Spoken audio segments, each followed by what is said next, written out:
Croeso Channel Black Fluid.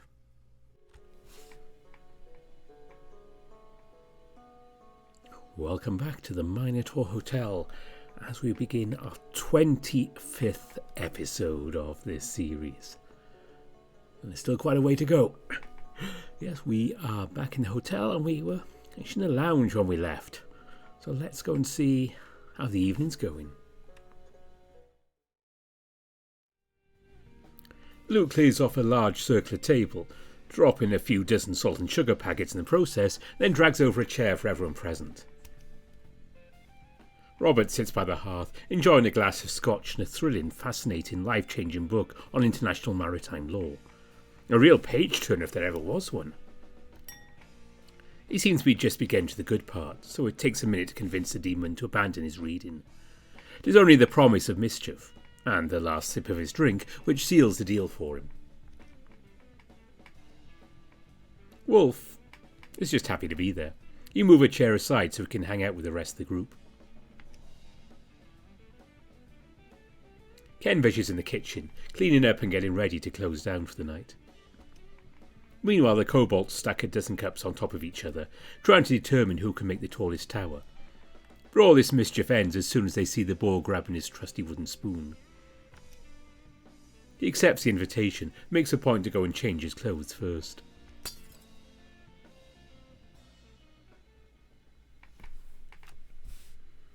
It's far past the kobolds' bedtime, and you can see how sleepy they are in every nod to their heavy heads and squeaky yawn they try to suppress. You bid them good night, send them off to their room and join the rest of the group.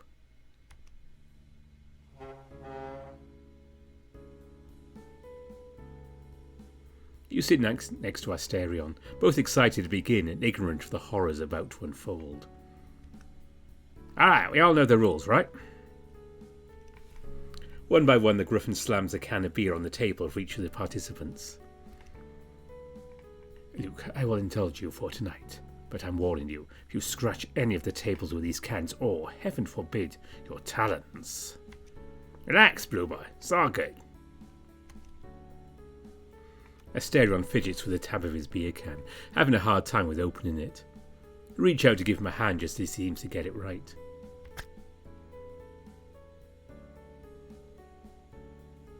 And he clumsily drops the can.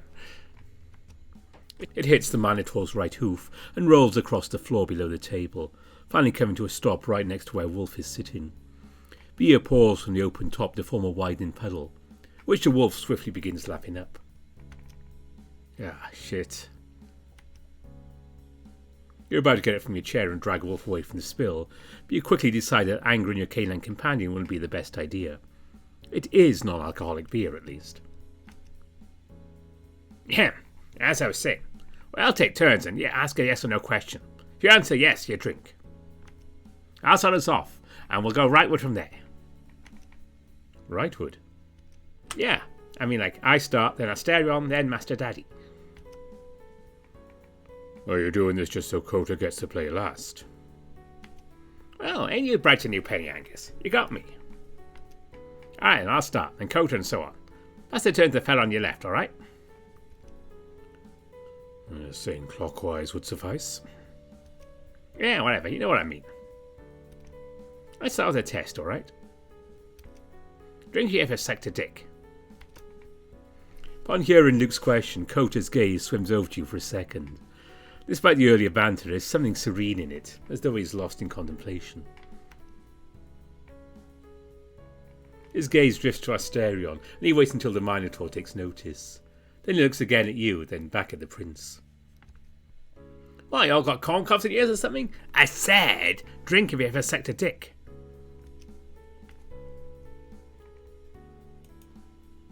Luke, Kota, Robert, Wolf, and you drink. Luke reaches across the table to give you a high five. Ha, that's my Leo. Also, damn, Blue Boy, didn't know you had it in you. There's a delay between Luke's comment and Kota taking notice of it. Even as he looks at the griffin, the dragon seems only half aware of things. My sexual life is none of your business, Luke. Let's please keep the improper questions to a minimum. I wasn't expecting that sort of question when I agreed to play this. I mean, there's no problem if you're gay, Luke. It's just... well... Anyhow, I don't think it'd be right to keep going these spicy questions. I don't want Luke to destroy his own liver. Your turn, Kota. If you insist. I said that was a test question. Ready to go for real? Alright. Drink have you ever gone to work with covering your ass from getting fucked bareback? Chaos erupts among the ranks. Save for Robert, whose might far exceeds this minuscule display. Damn it, Luke. The Griffin laughs as he brings his can to his beak. My turn, my rules. Luke and Robert drink. Oh, of course you drink, Luke. Is this a thinly veiled excuse to brag about your sexual exploits? Can you really call carrying a load up your ass something to be proud of? Hey, respect your elders, Bacon Boy. You don't even suck the dick. You have something under my belt. Hey, I don't recall saying anything about my sexuality to you. Calm down, you two. Luke reaches past Kota to give the demon a hearty slap on the back. And you! Delightfully devilish, my friend. So let me get it straight. Don't burn people's dicks when they stick them in your hot magma ass. Only if they are stingy with lube. I see. Very interesting. Kota clears his throat. Let's get back on track, shall we? Let's see. Drink if you ever had to calm your racing heart just from holding someone's hand.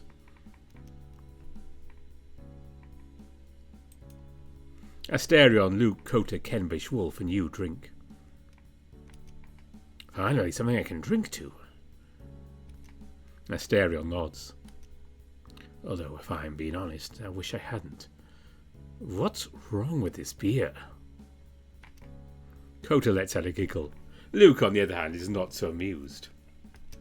Hey, you take that right back the fuck now.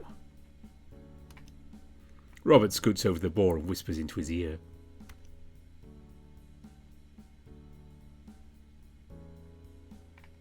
Oh, I see. I'm sorry I offended you, Luke. It's alright, mate. I expect you always have to fine taste to appreciate this here fine beverage. Kenbish can barely contain his laughter.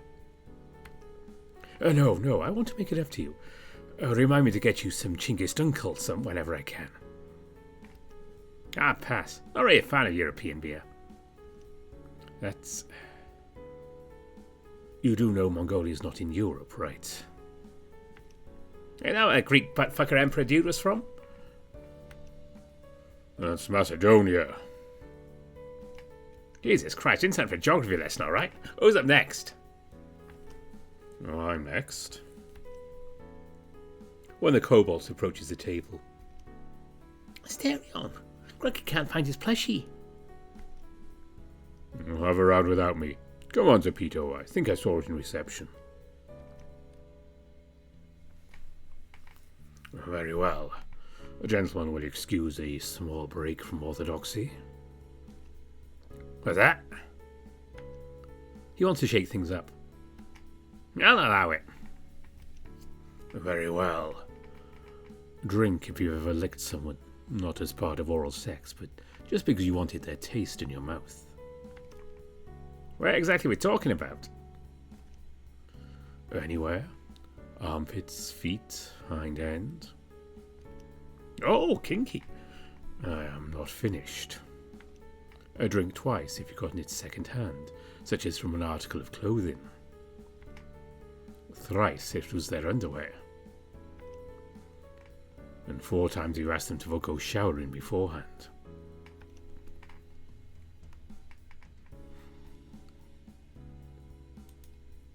Luke drinks 4 times. Kenfish drinks 3 times. Robert drinks only once, to everyone's shock. You drink once as well. Just testing the waters. Luke slammed his empty beer can on the table. Holy shit, Robert, buddy, you trying to get me drunk or something? Luke tosses to the counter to grab another can. Yeah, excuse me, fellas. Which way, little boy's room? You grace us with your presence and terrible etiquette every day. You should know by now. I know, I'm just messing with y'all. Luke heads off to the bathroom. You notice Wolf laughing at the beer spilled on the floor. Well, of course you've licked dudes. I've seen it myself. Crisis solved. I'm actually surprised you drank this time, Kenbish. I don't want to elaborate on that, if you guys don't mind. Still counts if I don't share, right? Sure, don't feel pressured. Thanks. Didn't think I'd want more of this horrible beer, but I guess it's nice to feel like I'm not being completely left out here. Luke returns, looking around the others as he settles back into his seat. Howdy, what I miss? Not much. Who's next? Wolf stares at the rest of the group. Well, any suggestions?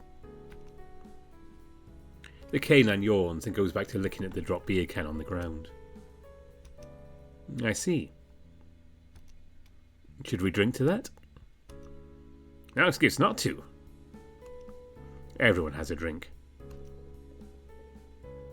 Cool, I'll have a go.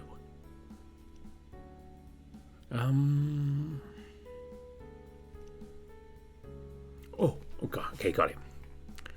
Drink if you ever kiss someone after engaging in physical activity together.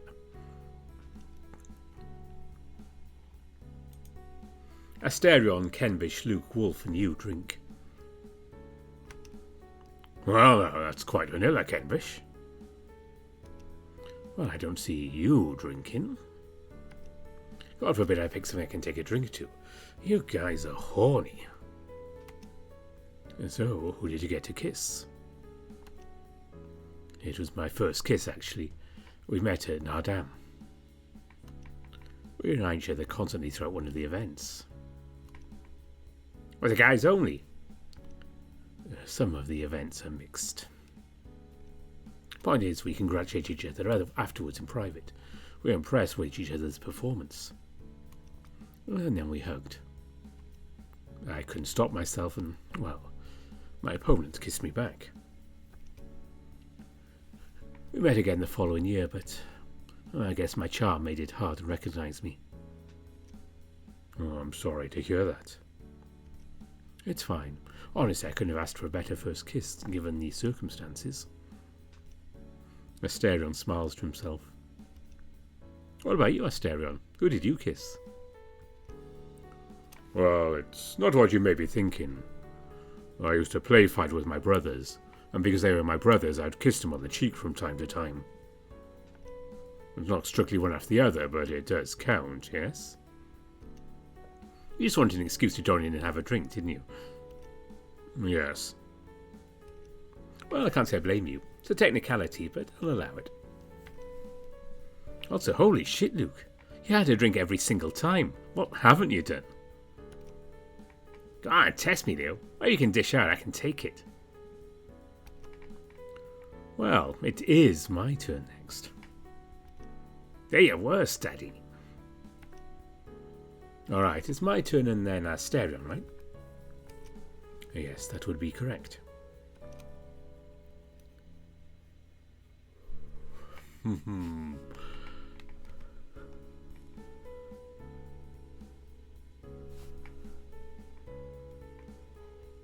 don't think I want to set up too much potential drama. So let's try this one. Drink if you ever fucked a guy while not using a charm. Alright, I figured this one would be the most interesting. Drink if you ever fucked a guy while not using a charm. Luke, Wolf, and you drink. Does it count if you're not a mythical, Leo? Well, I fucked a guy and I wasn't wearing a charm. Reasonable. Isn't that cheating? It is a technicality, but correct nonetheless. Yeah, I suppose. And Luke drinks again. Of course. I remain undefeated. How did you find someone willing to have sex with a mythical? Or did you perhaps just remove your charm during the act? Why, I'm positively offended you even think that, Blue Boy. I'll have you know it's all very consensual. That's your first question. There's a couple of internet communities I can show you later if you promise to keep the secret. You know many dudes would form a line to hound dragon ass? That's it. I am changing the subject. What about boars? Just, out of curiosity. That's popular, but you still get plenty, kid. If you're a werewolf or feline, you won the fucking lottery, pal. Maybe only half cougar, but it's where it counts, and guys go nuts over it. I said I'm changing the subject. I must admit, it is comforting to hear this. You've been awfully quiet so far, Asterion. It's your turn now. Should I? Yeah, go ahead, buddy. I'm afraid to ask. Oh, no, you don't. I saw what you did there. What? I started the game. You kids me wanting to make Coda go last just so you wouldn't get the second turn right after me, yeah? No. Perhaps. Shit, I gotta give you more credit, Angus. You can be a sly little devil when you wanna. Very well, I will ask my question. Asterion clears his throat. Drink, have you ever slept on the lap of someone you love?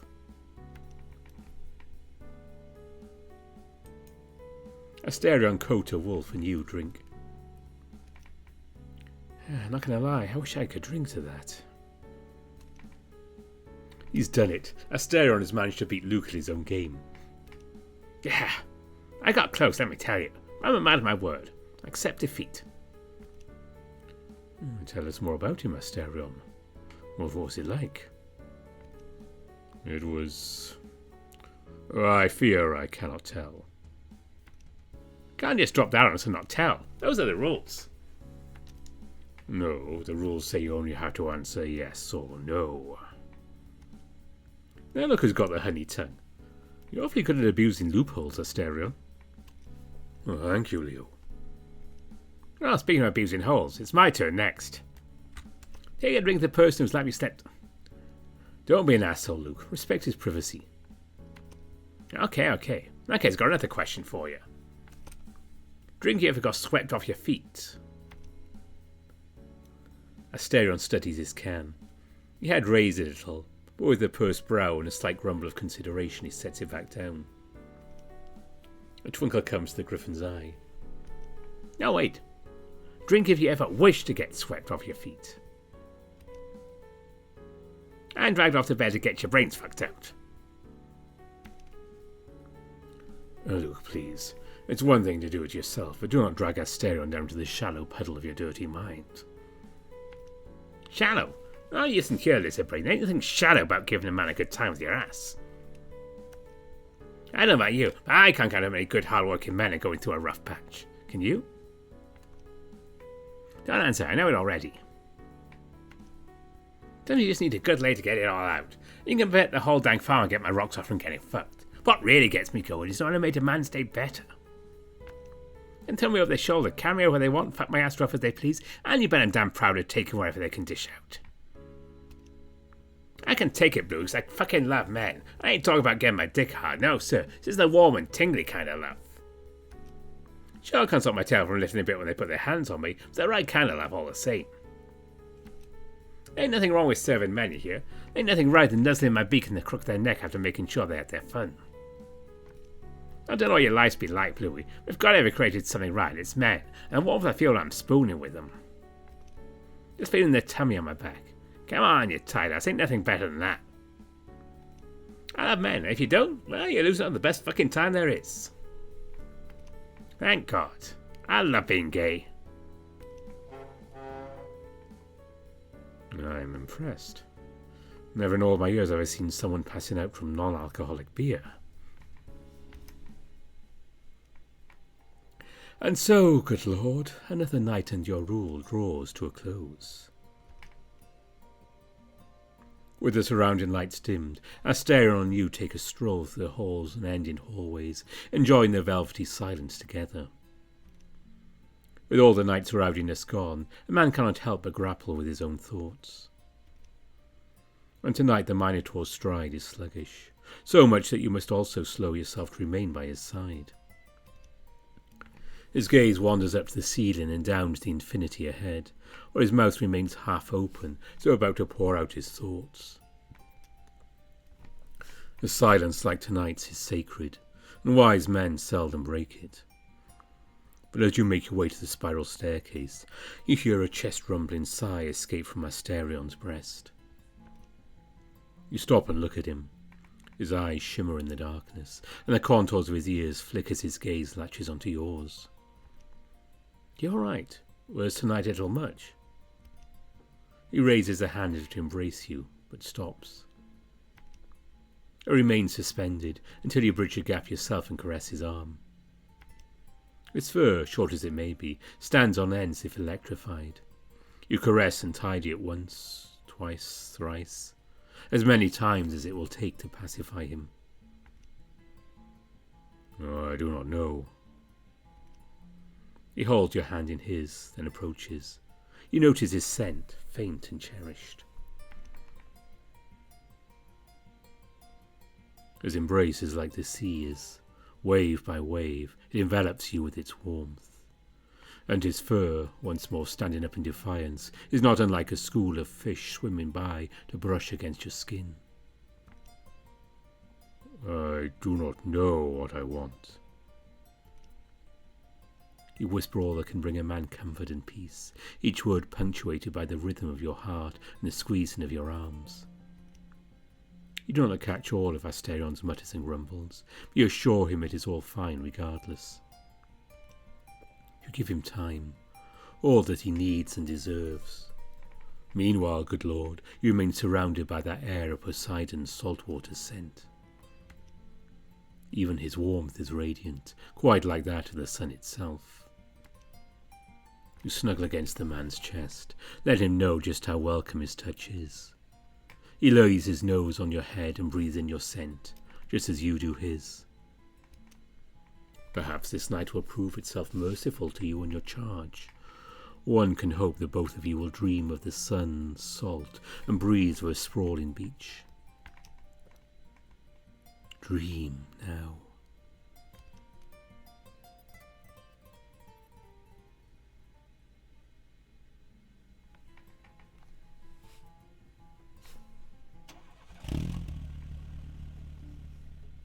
You're going soft, you know that? Yeah, it ain't so bad. The kid's first paycheck, he deserves some time off. Might not be good for much, but at least I can give him that. Day on the beach, something he's never enjoyed before. Yeah, keep telling yourself that. How long is it going to take before you give up pretending you're his dad?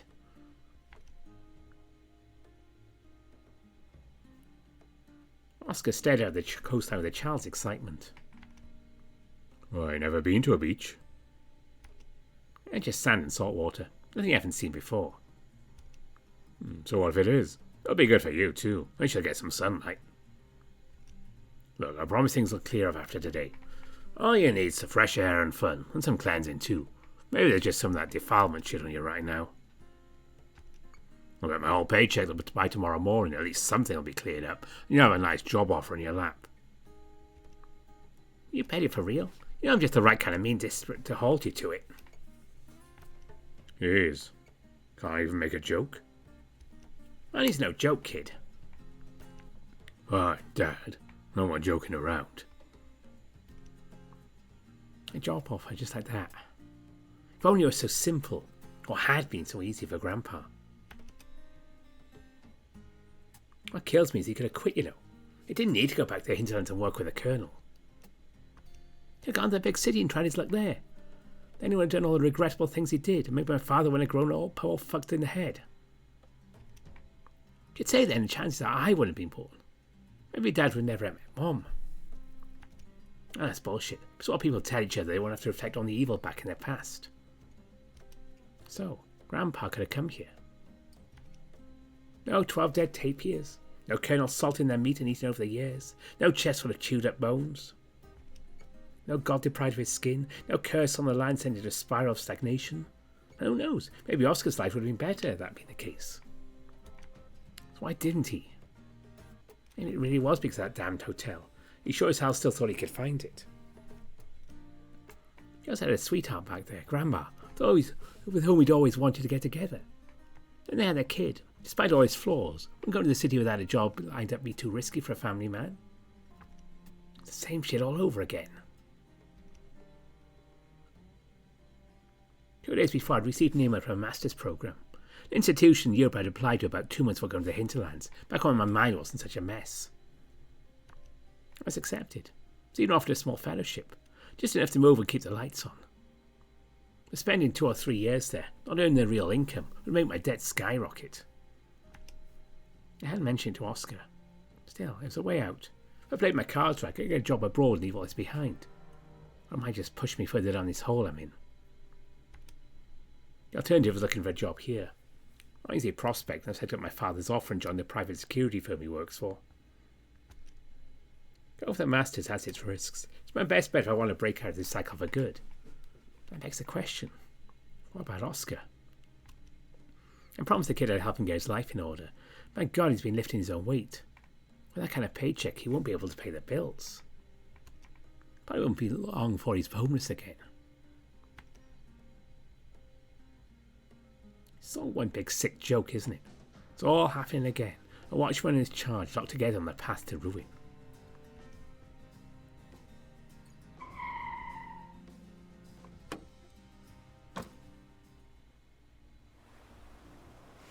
Between Oscar's hooves and my scales, we don't have to worry about the blazing sand scalding our feet.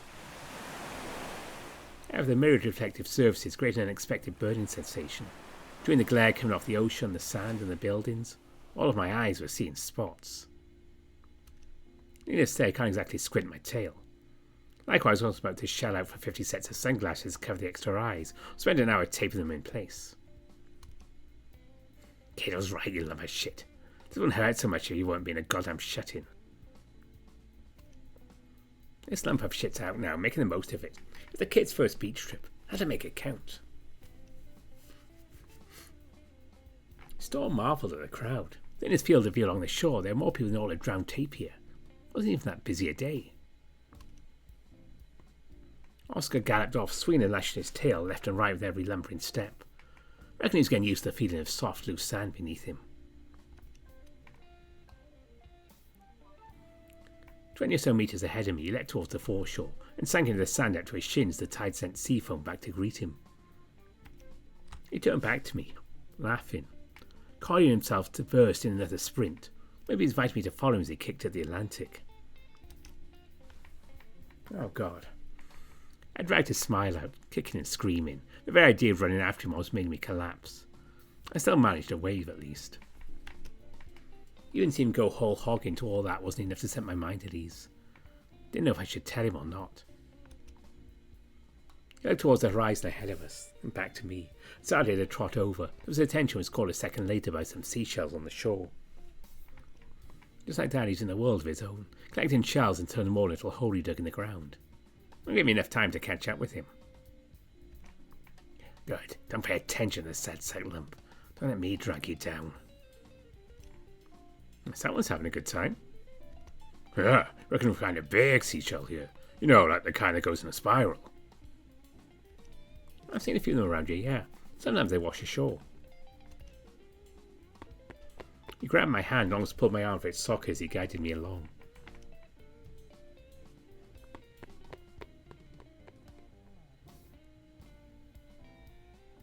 Hey, did you bring your passport with you?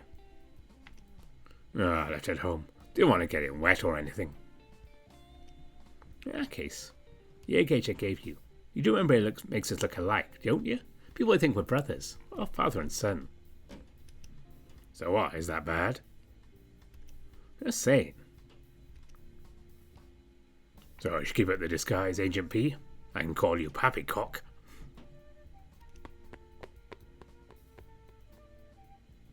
After I told him I'd find a place to lay a towel down. He was concerned he wanted to find me before remembering my bright green feathers. Still, he tried to drag me into the water. It took no small amount of coaxing to get him to let me off the hook. In the end, I wound up assuring him that lying in the sun a bit would recharge my batteries. Made a few attempts at swimming, the first of which ended as soon as he tried taking a dive with his eyes open. If I laid my head back, I'd hear the Minotaur above the din of the other beachgoers.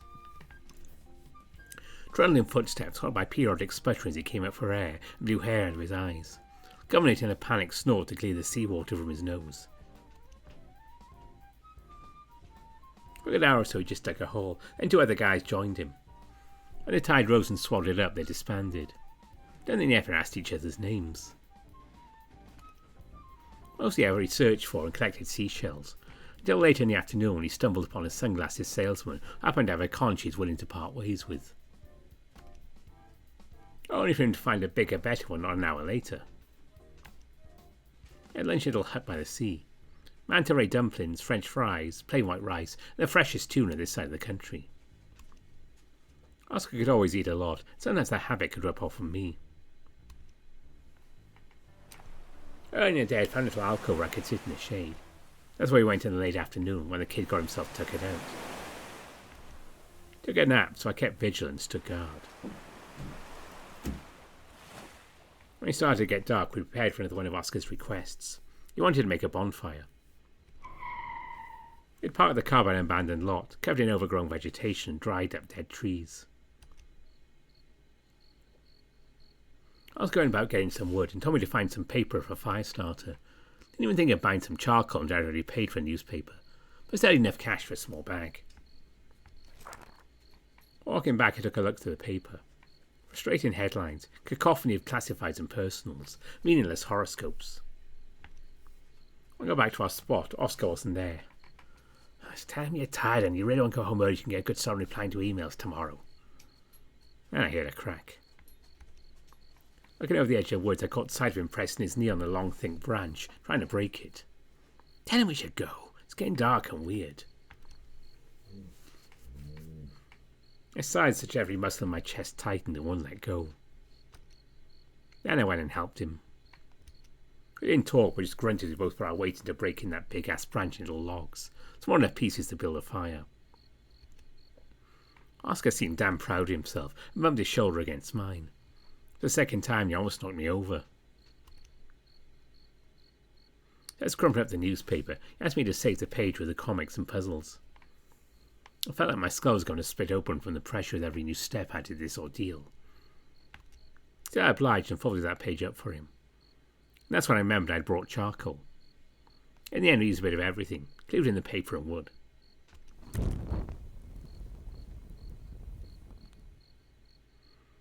It took until I lit the paper on fire for us to finally talk, so we watched the flames take hold of it all. Burning.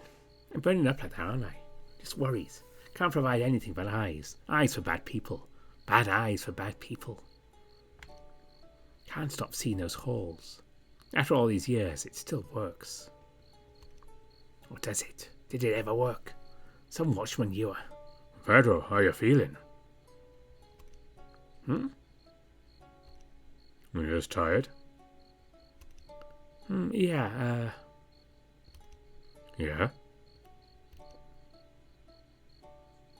Oscar, I think I'm going crazy. Keep having visions of the hotel. Just like my grandpa described, and full of mythicals too. I'm getting more of them. They're coming during daytime now. I'll just be lying down on the couch and pulled down to see it again. First, I thought your visions lead me there. I'm wondering if they might just be me going crazy.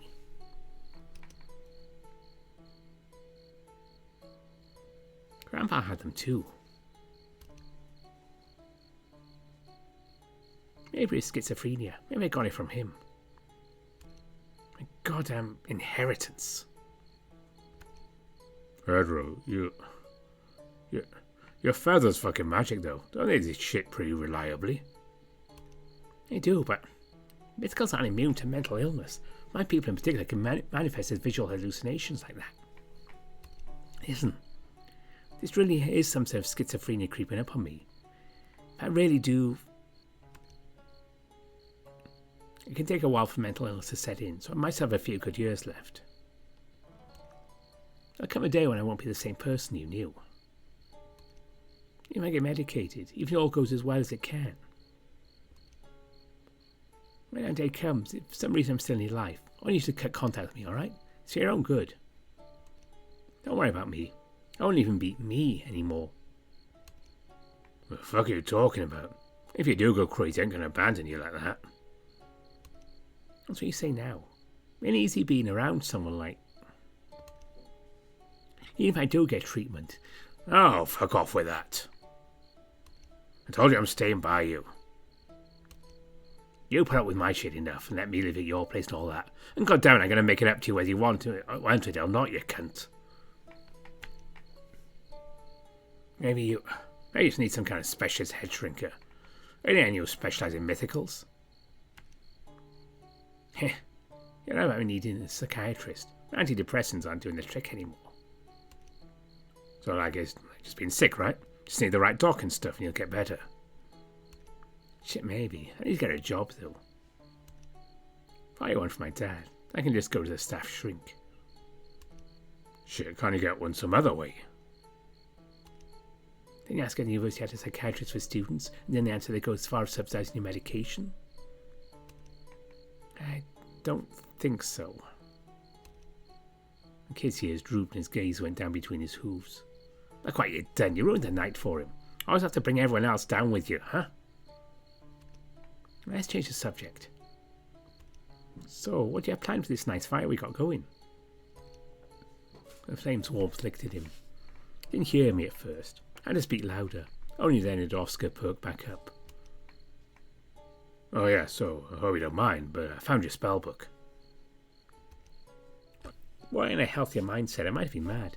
As it was, though, I was mostly just surprised he was interested. You're meant to look in it. What's got in there is secret. Yeah, also says the master can share with their pupil. And ain't that where I am? Well, yes, but you're not even a novice. But what's in there is too advanced for you, and can backfire if you don't know what you're doing. Oh, this one. Your note said is one of the easier ones. All it's needed is an object with a spiral, a fire, salt, and an amulet. Well, in a healthier mindset, I might have seen where he's going with that. As it was, though, I was still a selfish asshole caught up in my own crap. Your spellbook says magic's more powerful when it's done for others. Is that right? Lines which allow the caster's humanity more effective and long-lasting if done for another's benefit, yes. Good. I'll be able to sacrifice an eye to start my rituals. Maybe this will be enough to get it going. He pulled up the huge spiral shell he'd been so proud of finding earlier that day and dropped a handful of salt from a bag into its opening. So Tapir got salt. So, I have the spiral, the salt, the fire. The amulet were inside the conch earlier today. So the last thing I need to be in the right is a story, right? I nodded. Oscar carefully pushed the conch into the middle of the flames with a stick as he began to speak. I'm sorry if I ain't the best of this, but... So, once upon a time long ago, there's a woman called Io, who was picked by a god as his lover. When the god's wife became suspicious, he ended up turning Io into a cow to keep her hidden from her, but that backfired when she asked for Io as a gift.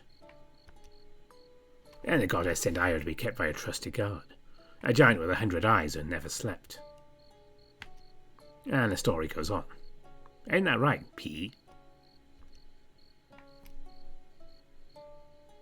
Pedro's not your real name, is it? Names are a powerful thing, if you know what to make of them.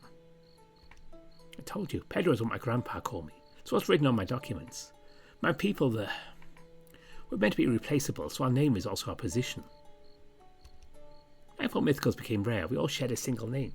Eventually we'd die in our service, another one would be sent, and then life would go on.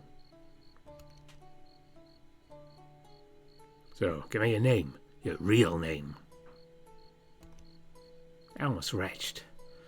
Dad would be so proud of you for asserting your position, though. Would Grandpa be? No. Do I gotta guess it, then?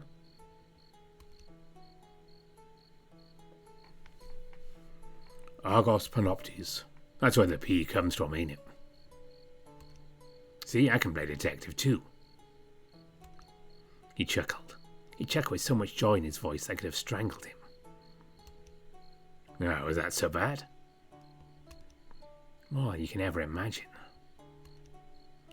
I'm Io and you're the Panoptes. I get it now. I so fixate on the paper clips and recursion. I know what I can do. I'll release you from it. Oscar stood in one swift motion, looked intently at the cracked and fire-lit conch, took a deep breath and brought his hoof down in one mighty stomp. In a rush, a wind from within the flames blew the fire almost entirely out. What embers were left around the perimeter of the pit illuminated a little shining object. It's done. You made me a charm, so I made you an amulet to keep you safe from recursion. After some tentative poking to make sure it wasn't still hot, Oscar picked up the small band from amongst the remains of the shattered shell. He sat back down and took my hand. His skin and fur felt so much warmer than the amulet. I finally got a good look at the thing. It was a bracelet, made with light wooden beads and a single darker, bigger one. Oh, you don't mind, but I remember you saying your Gramps made you a bead bracelet charm that broke when he died. Spell requires something as valuable to you. I didn't want to spoil the surprise, but I wasn't sure if you'd like it, so I only took one bead. The spellbook said I had to make something that broke a cycle, so I took that one and put on a bracelet with different beads. So it's like the one thing breaking recursion, you know? Is it alright? It was still warm in my hand. Despite the darkness, it shimmered with the last remnants of magic around us. I put it on. The size was just right for me, and the shape perfect for the spell. A textbook right if I've ever seen one. And it's Oscar who did it. Not a month ago he's homeless, living by a pond and stealing food to survive. Now that roddy goddamn kid had a job, was about to start school, was happy about his future, and performed a rite for me. Yeah, it's all good, kid. Grandpa chose to stay. Because his family, or because of his dream of finding a hotel again. It's all the same either way. I quite got him. I can take my chance and leave. Start that post-grad, even if it sinks me further into debt. These will get me out of this cycle. What about Oscar? I can't bring him with me, can I? God, is that really the only way out? I can't leave him. Not when he's just starting to get his life in order. And if I do go, will I ever go back to the hinterlands? Will I ever have a chance to find the hotel again? No, goddammit. I can't hold to this crazy dream any longer. This is my chance to break free from generations of bloodshed. If I don't take it, I end up just like Grandpa. If you do, you have to leave the kid behind. Barely got on his feet and you're already bailing on him. What a shitty father figure you turned out to be. It's like the old bastard. Just like Gramps. Go. If you're so keen on saving your sorry hide, then go. Don't you ever forget. You promised the world to this kid. You left him as soon as convenient for your shitty ass. Did you really think doing good would be that goddamn simple? Or is making all those nice little promises just an easy way to get him under your thumb while he was still useful? Leave him, just like you fucked up Gramps after all the people he killed. It's murder either way. There's a nice cozy spot in hell waiting just for you. Right next to him and every other fucked up piece of shit in your bloodline. Pedro, are you alright? I looked up to his eyes, glimmering in the night like diamonds. A good kid. All he ever needed was someone to give him a proper chance at life, at least for a while, just for long enough that he could get a decent enough job to pay rent. Then some sick, sorry bastard came peacocking about, giving him breadcrumbs or passed him off as diamonds, and the kid got hooked to his lies and attitude. Sick goddamn freak. Got him wrapped nice and tight around your finger, don't you? Just like that old giant and his prisoner. Can run as fast as you like, but you know how it'll go. Heads I win, tails you lose. Recursion will make you its fucking punchline, then life will wring your sorry goddamn neck. Guess there really are some cycles that can't be broken, no matter how hard you try. I'm sorry, Oscar.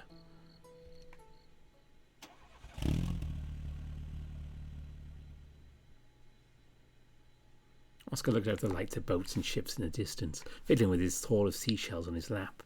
Every so often I looked down the amulet around my wrist. Don't know if he steeled my resolve or broke me to resignation. Grandpa, I'm so sorry. This hotel can't exist. None of it can be real. And you're the only one who ever showed me a shred of love. I can't take this anymore. The road got blurry. Real big man. Too tough to wipe away your tears. Not too tough for a fucking car crash. Oscar's hand on my shoulder brought me out of my thoughts. His ears flicked with concern. Pedro? He'd been looking at me. Something caught his eye off in the distance. He squeezed my shoulder. With his other hand he pointed ahead. Pedro, what's that?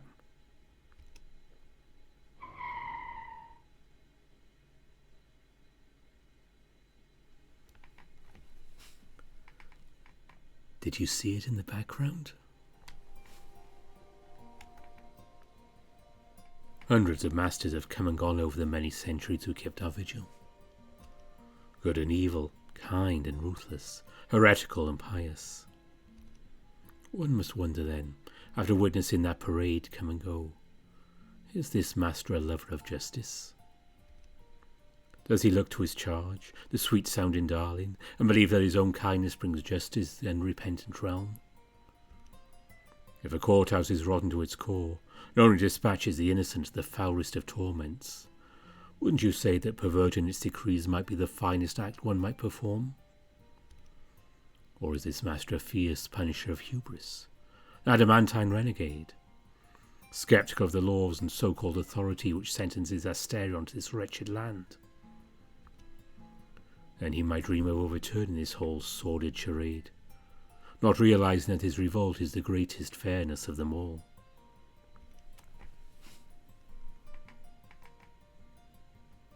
Or perhaps he does it out of love alone. The Cretan prince sat with these and similar thoughts for a good long while, his back warmed by the dawn. One could argue that affection, tempered by virtue, is a fertile seedbed for its own brand of justice. It is fair and beautiful that good be paid with good. So much is asked of justice to lay pain and agony unto evildoers, but in ancient times justice was invoked to reward the good. One would mention with reverence the gentle ones many more times invoking grave the selfsame furies. We speak from experience, my sisters and I. A man whose hand brings good to the deserving is a fine judge in his own right. Who, me? Oh, no, I shall judge not. Far be it from me to turn my gaze upon you, good and kindest of lords. It is only once every century or so I find myself in a jovial mood.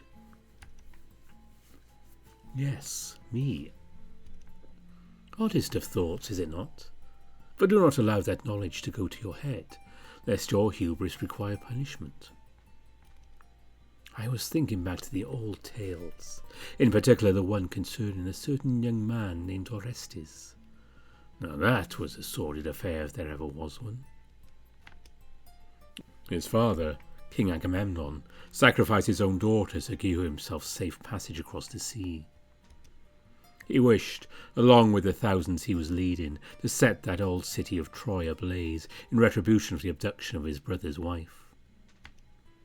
10 or so years later, he rides up to his city of Mycenae with a pretty girl he took as his slave. His wife, Clytemnestra, spilled their lifeblood right there in the bathtub. Their son, Orestes, runs away, but you know how that goes. Time passes, and he settles the score by spilling the lifeblood of the womb that spat him out. Now, mother killing Orestes, that one had at least some good in him.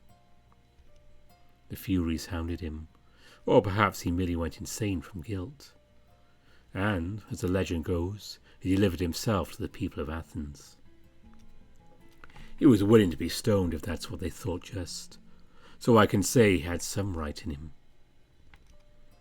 Anyhow, down comes Athena from Mount Olympus, and, again, as the legend goes, she comes up with the whole idea of setting up trials and courts to dispense justice.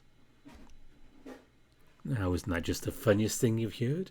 Athena coming down from her golden seat to give a little township the gift of the first trial.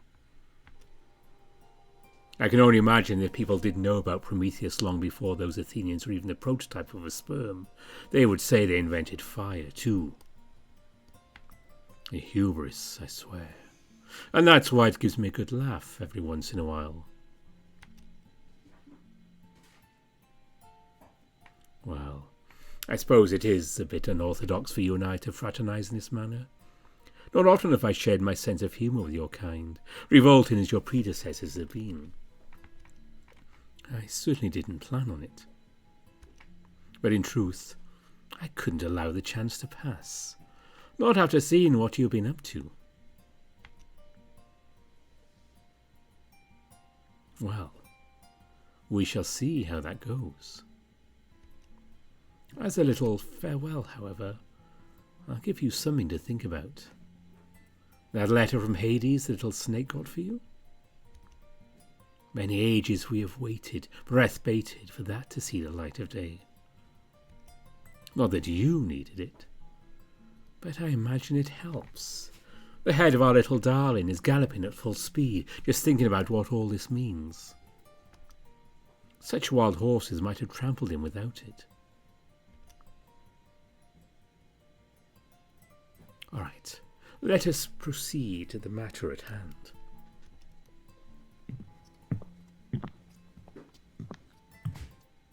Perhaps the good, fine master knows where this is going, even as he still slumbers, caught within a fitful dream or two. It's back to that big old darling, sitting in the fresh little apartment he shares with his so-called business partner. The entire morning spent in there, reading that so precious missive from his lord Hades. He took in 2 or 3 sentences, stopped, and found his mind wandering, perhaps to shy away from admitting to those unfamiliar thoughts which bubbled up.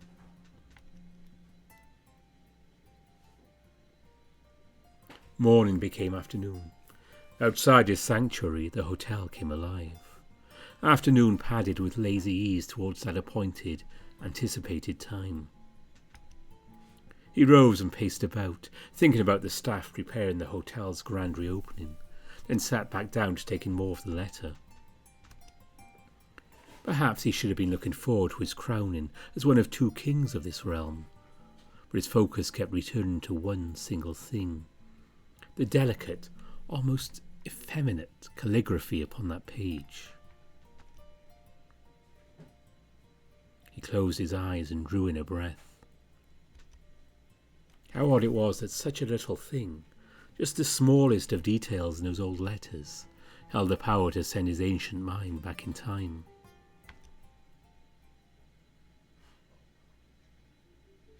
It was said back then, before the spirit of humanity overtook the world, that beneath the godly firmament and capricious sky, below the well-trodden land and gem-encrusted veins of ore, a kingdom had been carved out inside a hollow within the earth. Many were the legends about its horrifying vistas and depraved tortures. Parents, as always, were keen to share them with their unruly children, and the hybrid prince, of course, was no stranger to those tales. Nothing, however, could prepare him for what he saw. Purest of all waters, filtered free through marsh and earth and rock of all foul sediment, poured down in soundless waterfalls and from the stalactites. Whirlpools and bountiful wellsprings flowed, filtered, and cycled back up to the mortal realm. Roots dangled like children's feet from the ceiling far, far above. At times, petrichor-scented water would drip from them too, making for something like the quietest, softest of rains. Neither could the prince have anticipated farms as bountiful as the underground is dim, nor a sprawling city of the dead as bright as its inhabitants' souls. For his first days in the realm of Hades, the prince stayed under the care of Rhadamanthus, his uncle. The old judge was far too keen to introduce him to dozens of long-deceased relatives. As much as when he was a child, being the centre of attention made him almost dizzy with nerves. A week after his arrival, the prince made his way through the town. An important meeting had been arranged. Each street corner graced him with new and exquisite dialects and languages, and rare faces from races and lands long forgotten. He passed by trees so tall their canopies acted as columns the world above. Their bark was decorated with diamonds, rubies, sapphires, gold, silver, all the finest gifts of the underground. 1,000-year-old elders and their grandchildren ran and shouted together, locked in a timeless joy both hopeful and terrifying. Alleys and avenues alike echoed with the wailing of great, strong men killed in battle, at once pleading for their beloved's coming and praying for their enjoyment of long, rich lives. He saw beggars well fed and clad in glimmering robes of gold, and queens reduced to pulling each other's locks over titles and nobilities long forgotten. He saw monsters much like himself, hybrids either in body or soul, their muzzles red and dripping with the juice of pomegranates. Asterion saw on those streets every inequity and defect that runs wild under the gods' heavens, and so did he see all that is good and worth saving. Life beyond life. A richer existence by far than he was ever allowed to enjoy during his time on the surface seemed possible here. The town was encircled by mountains, a zigzagging range which formed a cradle around it. He made his way to the tallest peak, climbed stairs and wandered pathways, and meandered through gardens of life beyond. There, closest to the surface, was a palace. At its heart was a long courtyard, quieter than sleep, which overlooked all the great kingdom of the dead. And from the edge of that courtyard its king surveyed his great achievement, eyes cast upon his land and people, hands firmly holding to a bowl which brimmed with fragrant drink. Rhadamanthus' nephew, Asterion of Crete, correct? Yes, your majesty. The sound of the god's voice came in short, quiet bursts, stopping and starting and lingering upon the consonants. A calm confidence, however, cut through the stutter. I've heard a great deal of things from your relatives. Mind you, your pedigree alone commands high expectations. Is it true you are skilled with wielding a labrys? Labrys, the prince muttered under his breath. Yes, your majesty. An unwieldy and unorthodox thing, that is, albeit most fitting for a Cretan soul such as yourself, and a sign that your lineage indeed is as mighty as I was told. Few warriors can boast about mastering that old relic, wouldn't you say? Asterion of Crete, I asked you a question. The prince measured every word. This inquiry was a poisoned one. Pardon me, Lord Hades. In truth, I can boast nothing. It would be impious of me. Why? I mastered no relic, your majesty. Lord Hades' lips moved not, but the subtlest smile came to his eyes. So it would seem you are skilled with the artifact as you are with words and laws, much like your relatives. The prince's shoulders slouched forward. Yet again he had dodged a trap. You would make a fine bureaucrat. I could use a head skilled with wordsmithing, and it would be quite the opulent position for the standards of Asphodel. And yet your uncle has told me that you wish to join the guard. His gaze went back to his kingdom, to the sprawling city and far beyond the mountain range which cradled it. Border Patrol, a simple yet crucial position in the hierarchy of the underworld. Lord Hades took a sip of his drink.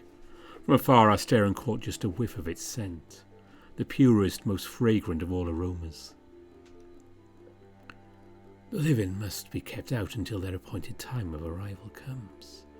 Bodies of flesh and bone are ill-equipped for this land. And the dead too. All of them must remain here. The newly dead dream of returning to the world of the living. Little do they know that the disembodied soul will, in less than a day, lose both form and mind upon the surface. For the good of all, the subjects of each realm must remain in their rightful homes. Do you understand the importance of this mission? Yes, Lord Hades. He looked at Asterion, the hybrid man standing with stiff posture and bovine head lowered in reverential deference. The only sound between them was a soft pattern of chthonic rain upon the courtyard's roof. You shall speak frankly to me now, without fear or shame. Rhadamanthus told me you already taken a liking to the underworld. Is that so? Yes, Your Majesty. My time here has been brief, but I quite like it already. Not to disrespect Lady Hestia or the duty I held to her, but the life of a commoner in the underworld has afforded me more freedom and plenty than my life above as a prince ever did. I see. Tell me then, if given the chance to return to the world of the living, would you take it? I would not, Your Majesty. How rare. Perhaps you will come to love my realm then. The prince at last dared to meet the gaze of the underworld's king. Lord Hades' eyes were as heavy and as solemn as polished marble, his brow furrowed like gentle, sloping veins of ore. I am aware of your history as Asterion of Crete. King Minos' nobility granted you no privilege. One could argue it was greater a yoke than it was ever a gift. And your heritage, Pasiphae, daughter of the sun, Poseidon himself, and King Minos, descendant of Zeus.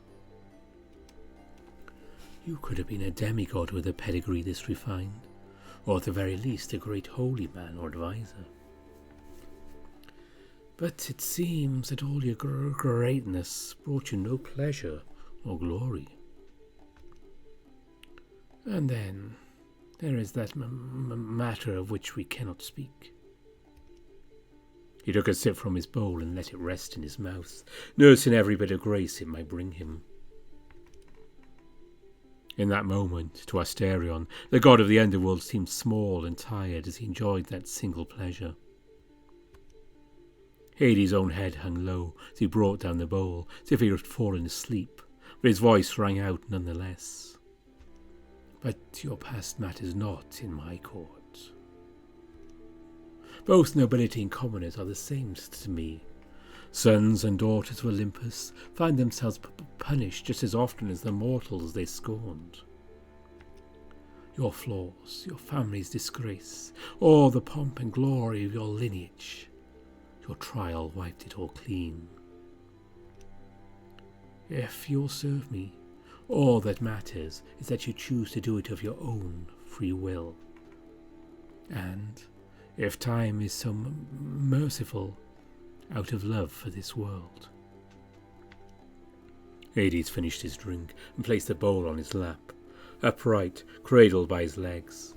Droplets of light still glimmered at the bottom of it. This land is peaceful, its people kind.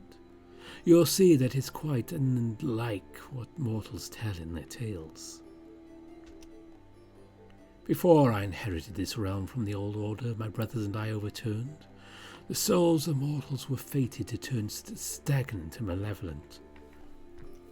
My brothers wished for glory and worship, while I chose to stay here, to offer a true home and rest in place to those who once toiled upon the earth. Despite what my detractors would say, the underworld's purpose is to be a home,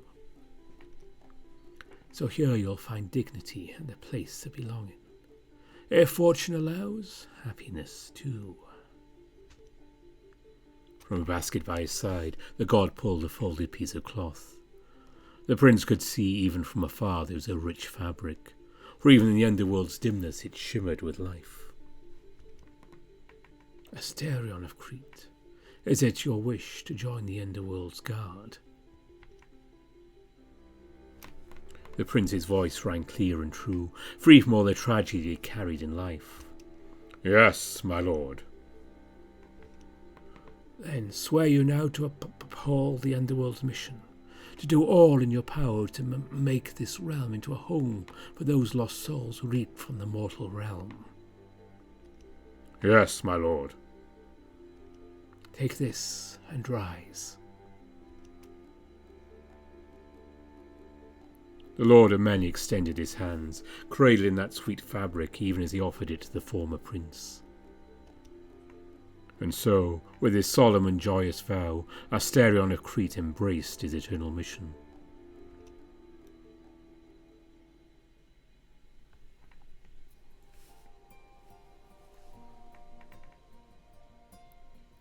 The Minotaur caressed the letter, appreciated every minute hill and valley left by his old lord's calligraphy.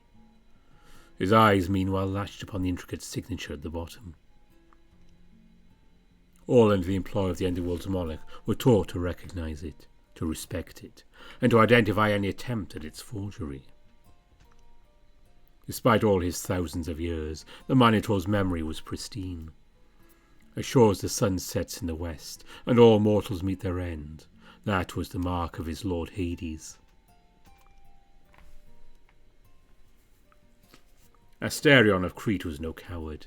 He defiled no relic, nor did he defy the commandments of Olympus. The starry-eyed prince didn't betray his family, nor his country, and neither did he subvert the natural order. That thrice-cursed trial, which sentenced him to captivity in this realm, was illegitimate.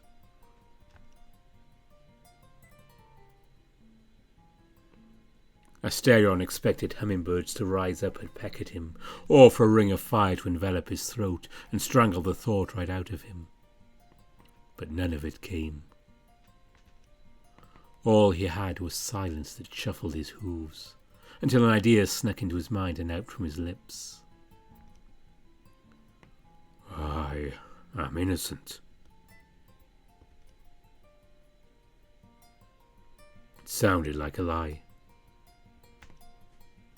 By the 12, expect to be struck down right then for his hubris. But punishment never came. All that followed was a silence most kind, and a sudden warmth spreading outwards from his chest. If I am not guilty, then what must I be?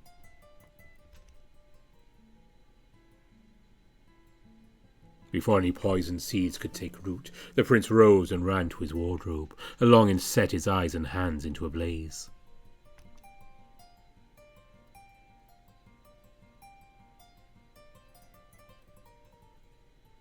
It should be there, that old friend darker than the underworld itself, one of the few things that came with him to this realm. He knew it as soon as his fingers touched it. The texture of that old cloak, fit only for a true and loyal servant of Lord Hades, never for a disgraced prisoner. He caressed it, unleashing a torrent of memories. The Minotaur's heart wrenched within his chest, and his face twisted into a snarl as the hurt became unbearable. All he could do was to hug it and swallow the knot in his throat. Lord Hades of the Golden Chariot, if only I could have your wisdom one last time. Should I? Can I?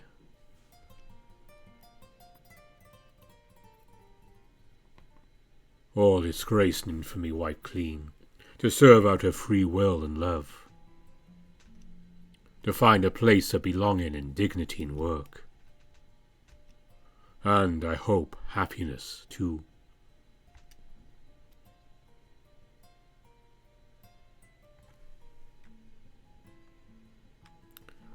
Like an eagle with its wings outstretched, the cloak cut through the air and settled upon the prince's step-wide back.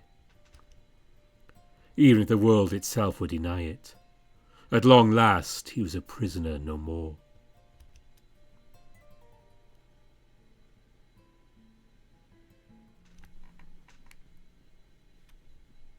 Lord Hades, noble Aidonius, you would want me to be fearless and to take what I seek with my own hands. Thank you, my lord, for everything.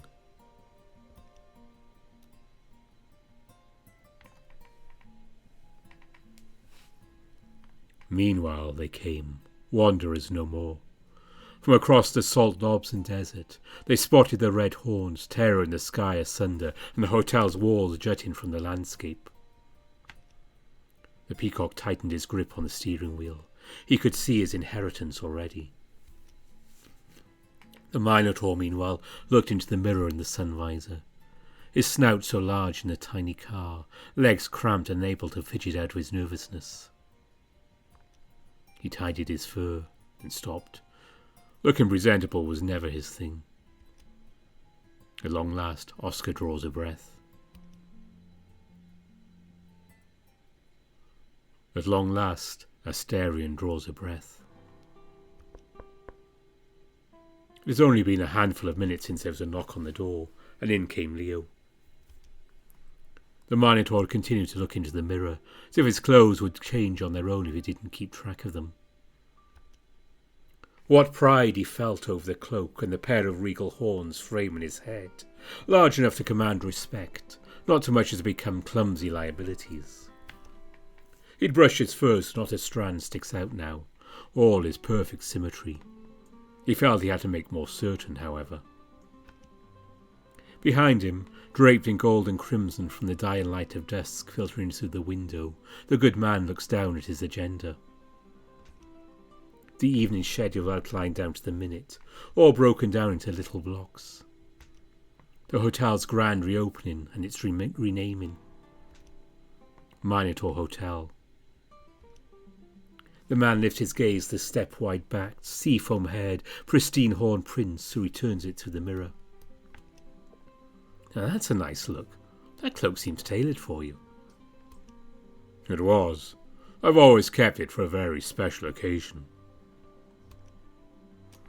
Asterion's smile shines like the sun as it rises over the horizon from the sea, and his ears sway like a laurel wreath in the breeze. He readjusts his legs, and in doing so his hooves give out sweet-sounding notes. If one were to strain their ears, they could hear a wide-hearted rumbling within the prince's chest. But he, poor thing, cannot be aware of his own grace, for his eyes see only you. For the man who is beautiful to see, but the good man will at once also beautiful be. Yet another of the original poems?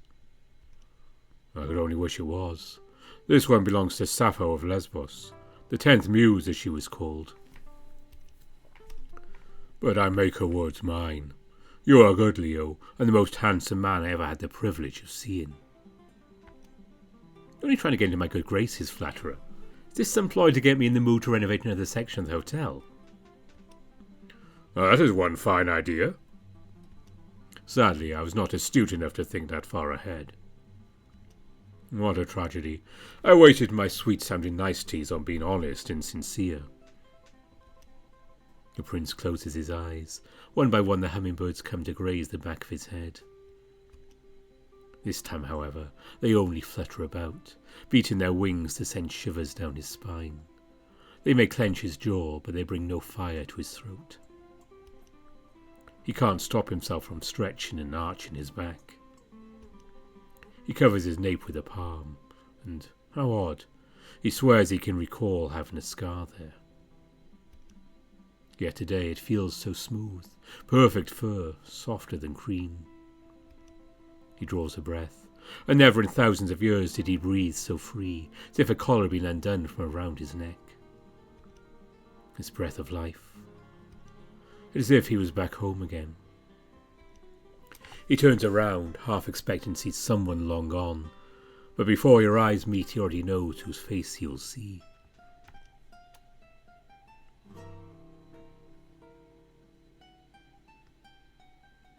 You bring me so much nostalgia. Your attitude, your leadership, your kindness, even the way you speak. It all reminds me of my best friends, both my brother Androgeus and my bodyguard Phronios. The prince takes 1-2 steps towards you, bringing his smell of salt water and sunlight to your senses. But you are delightfully different, Leo. When you put it like that, it could even make me bashful. I'm no such legendary hero. Are you sure? Maybe the myths gave you the impression one must descend from a god, or fight some great and terrible monster to be the stuff of legends. My brother was a great leader. So are you, of course. But his greatness was a gift from the gods. Yours, in contrast, is yours alone. Handmade, homegrown, wholly human. And Phronios, wise and crafty as he was, never had your wit and mastery. You make me feel alive. In that sense, you remind me of them. But you are you, and as much as I love them, I cannot say I prefer their company today. As much as he generally takes the lumbering, deliberate movements, the Minotaur finds his moments to be swift. Grabbing and embracing you in his arms is one of those moments. You haven't even the time to hug him back before he lets you go and continues speaking. You make an art out of friendship. I could not have asked for a better, a greater, a more beautiful and gracious partner. Not master, no. I'll give in this time, if partner or co-owner is what you would have me call you. Tonight I'll accept your suggestion. My suggestion? His ears flicker along with his laughter. Yes. If we are truly equals, then your commands are no more than suggestions, correct? That is the price of freeing a man, I believe. I can live with that, as long as we're together and getting this hotel up and running. It was not enough that you healed my wounds. You had to dig deeper, and I never believed I was human. The very idea seemed absurd. But with you, I feel like nothing else could be true. Those transcripts you brought showed me the gods did not abandon me, and what a weight you liberated me from. Whatever they said then means little if I have you with me now. Whatever you say will be my truth, for now and forever, since you so clearly knew better from the beginning. So what you say then, Leo? Am I human, deserving of good and kindness, worthy of being your co-owner? Yes, 1,000, no, 1,000,000 times, yes. That many, Exactly that number? As many as there are stars in the sky. And if you ever doubted for a single second, I'll be happy to remind you that many times you, Asterion, a human, and my worthy co-owner, and my best and dearest friend. He groans and half moves at your words, but he still smiles to hear them. Then that is my truth, although this time I was already certain of it before asking. How can I ever repay you, you amazing man?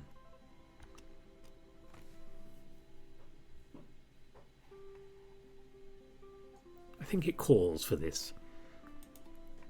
All you need to do is keep being your big, sweet, adorable self, buddy. He snorts and ducks his head, as though dodging away from the compliment. However, the motion cannot hide the wide and tender smile upon his lips.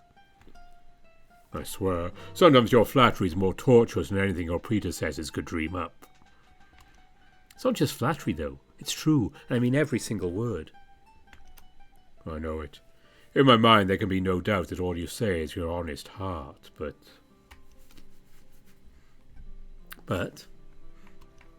Leo, those words you say and the ideas they inspire within me, I cannot... Oh. Asterion, it's okay. Take all the time you need to get your thoughts together. Your words, your grace, the gentle warmth in your eyes as they meet his own. The Minotaur almost loses his grasp on speech itself. but a deep breath in, tinged with just the faintest hint of ever-comforting scent, soothes the hummingbirds. At last, all that he wanted to say to you over the past few weeks comes slipping out around the knot in his throat. There are many kinds of love, and forgive me if this somehow sounds odd or overwrought, but why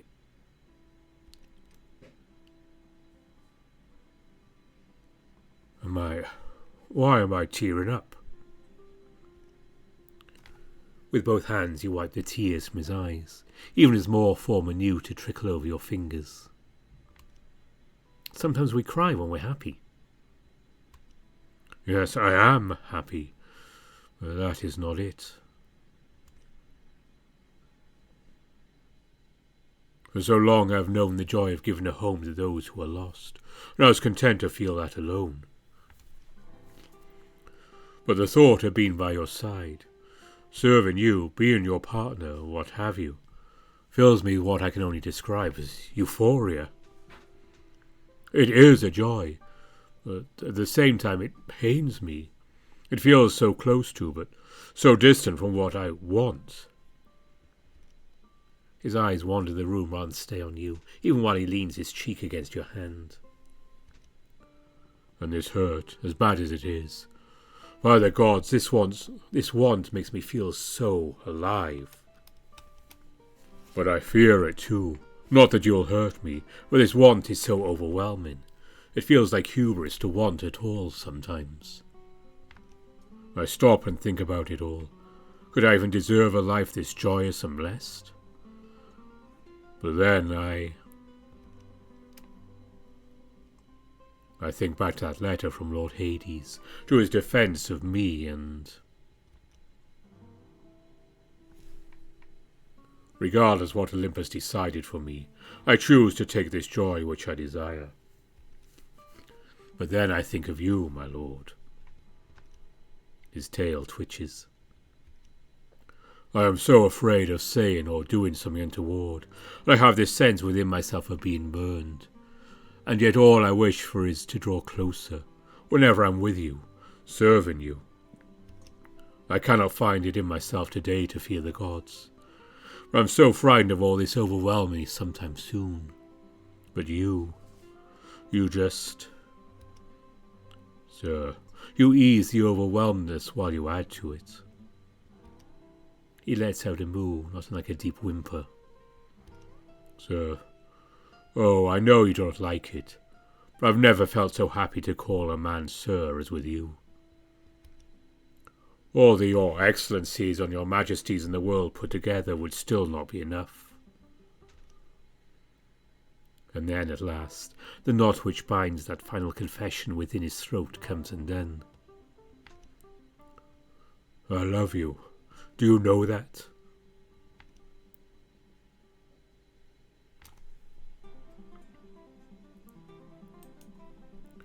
Asterion lifts his arm, reaching out to you, but stops. Before regret or fear can drown out bravery, you follow suit and entwine your fingers with his. It takes a moment for him to register your touch, but not a second later his chest swells and splays out as he pulls you closer. His other arm wraps shyly around your back, with all the gentleness of two young boys walking hand in hand to their home. You take a step forward. He stands his ground, one arm grappled around his waist, and he you, the other hands held together with fingers tightly entwined. Your legs touch as if in dance, gazes meet one last time before all pretense falls to the ground.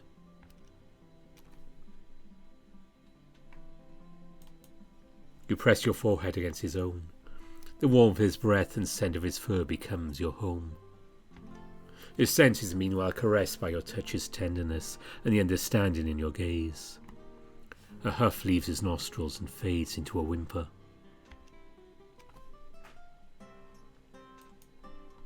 You let go from holding his hand. You run your fingers up his arm. One hand you lay upon his side, the other cradles his cheek. Asterion's head leans into the caress, like an asphodel under the bare breeze, before all weight falls from his shoulders.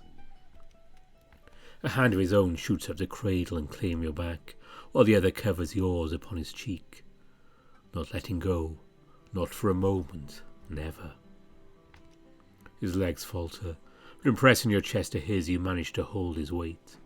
And for a final moment there is hesitation, just as your breath mingles with his. His fingers curl into your shirt, cradling every little ember you have given him.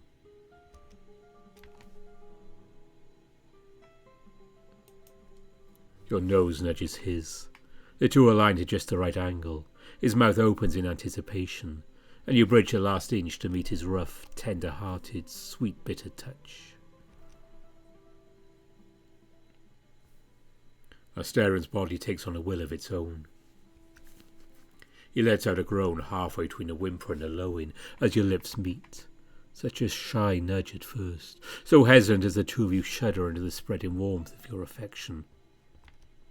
His tail flicks, then thrashes as he catches the first taste from the tip of your tongue. Meanwhile your senses are taken by his scent, always of salt water and sun, mixed with the sweetness of his breath. As if electrified, his fur threatens to stand on end just as his legs wobble. The shiver that accompanies it brings him pressing in closer against you. And yet, the seal between your lips is unpractised. Tongues scarcely brush together, and tender as it may be, it cannot make up for the lack of familiarity.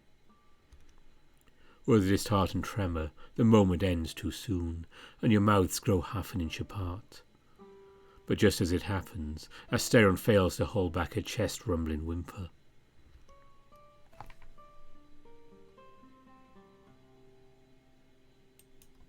You smile.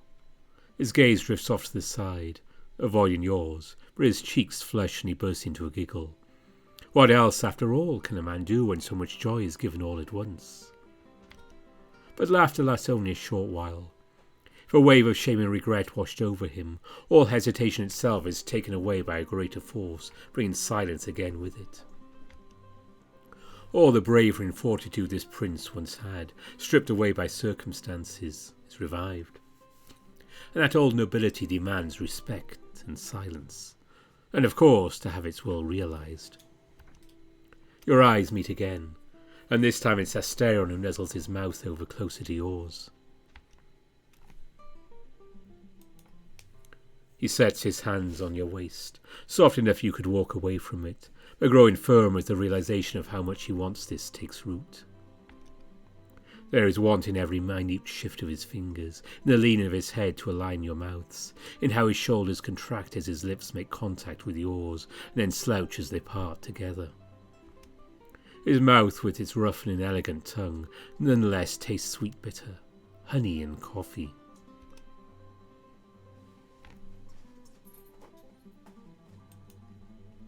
His heartbeat is far more harmonious than a lyre.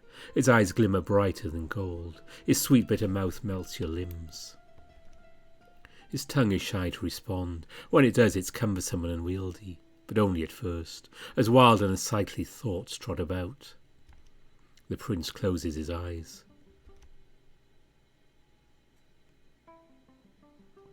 And he sees again the night when you took apart the ring on your arm, and all manner of tenderness you extended to him, and each memory forces up a contented sigh from his mouth into yours. His tongue mingles with yours. With his mind free from fear, Astarion allows his body and heart to speak and dance along with you. As he readjusts his stance, his hooves sound so very human. The two of you allow the kiss to linger as, inch by sweet burning inch, your bodies are wired together into that intimacy only lovers know.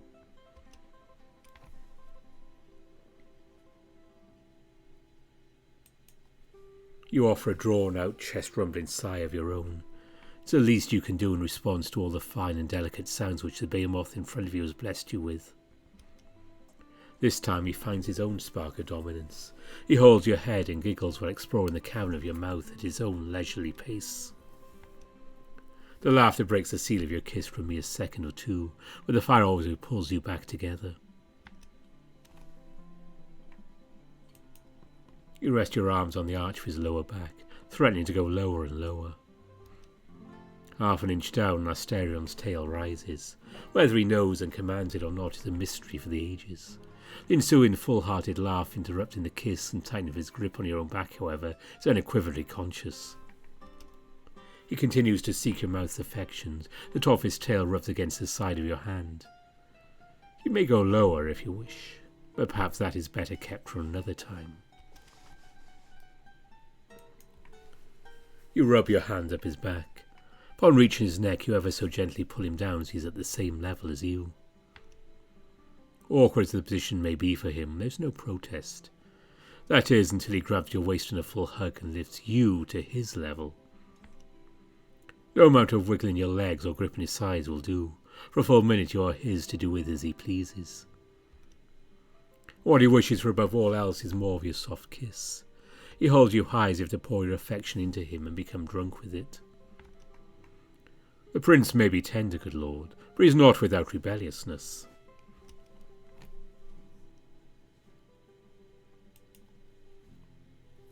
The proximity makes it difficult to manoeuvre your hand, but you manage to place it over Asterion's clothed belly. Undoing a single button of his dress shirt is easy, and the giggle that escapes his mouth would indicate it is welcome. His stomach has only a fine dusting of fuzz. It does nothing to hide the youthful softness of his skin. In fact, it invites you to graze your fingers over that warm, velvety expanse so he may sing out more of his childlike giggles. His defence is pulling you closer. You have no space left to manoeuvre that hand, so his laughter does not keep your mouth apart for long. We all know, good lord, how unrelenting the passage of time is. No matter how much one chooses to prolong it, a joy such as this lasts for only a short while. It is for the best. A lover's touch would lose its sweetness were it to last forever. In fact, the source of its allure is in how, no matter how much one tries, there will always be a gap separating even the most giving of lovers. So seal your lips, good lord, and feel the rawness left by the absence of your darling's tongue. Here comes the final moment of tenderness, my king. Look into his knowing eyes and make it count.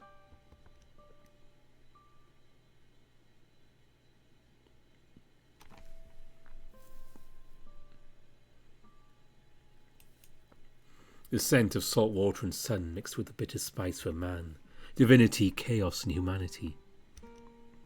Is it not as the 10th muse said, the beautiful man is beautiful to see, but the good man will at once also beautiful be? Perhaps one should add that, from the good man in all his parts, only beauty can be.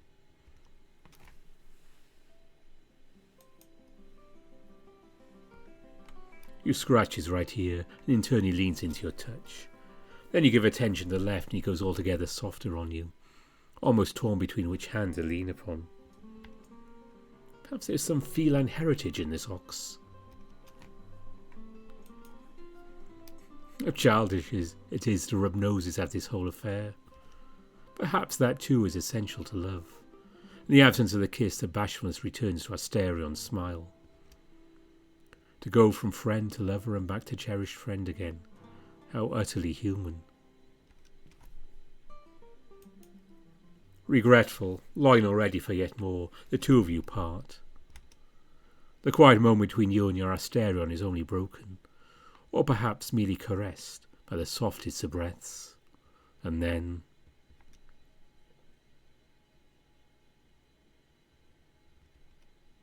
I love you, Leo. I love you too, little star.